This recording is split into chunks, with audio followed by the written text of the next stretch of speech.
The days that followed my confrontation with Jason were some of the hardest I'd ever endured. I had made a decision, and I was determined to stick to it. If Jason couldn't or wouldn't give me what I needed, then I had to protect myself by pulling away. I couldn't keep waiting for him to change, for him to decide that I was worth more than a cold, distant marriage of convenience. So I did what I had to do. I ignored him. I stopped waiting up for him at night, stopped trying to engage him in conversation.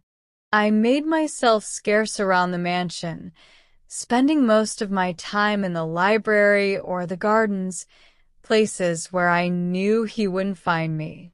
And when we did cross paths, I kept my interactions with him as brief and as neutral as possible.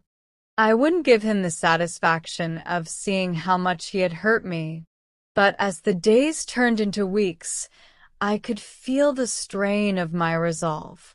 Each time I passed him in the hallway, without so much as a glance, each time I heard him come home late at night and resisted the urge to go to him, it chipped away at the walls I had so carefully constructed around my heart. I missed him, missed the arguments, the tension, even the cold silences that had once driven me mad. But I refused to let that weakness show.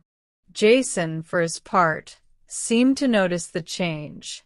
At first, he appeared relieved, as if my decision to distance myself had taken a burden off his shoulders.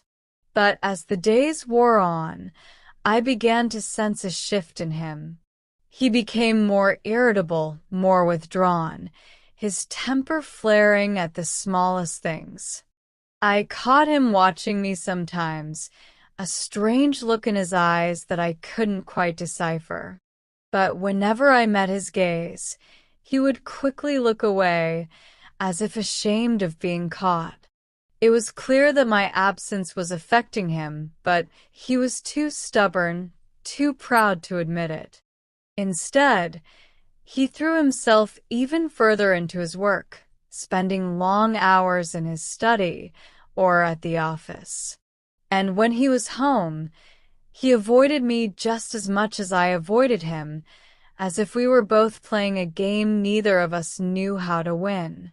But despite the cold distance between us, I could sense the tension building. It was like a coiled spring, wound too tight.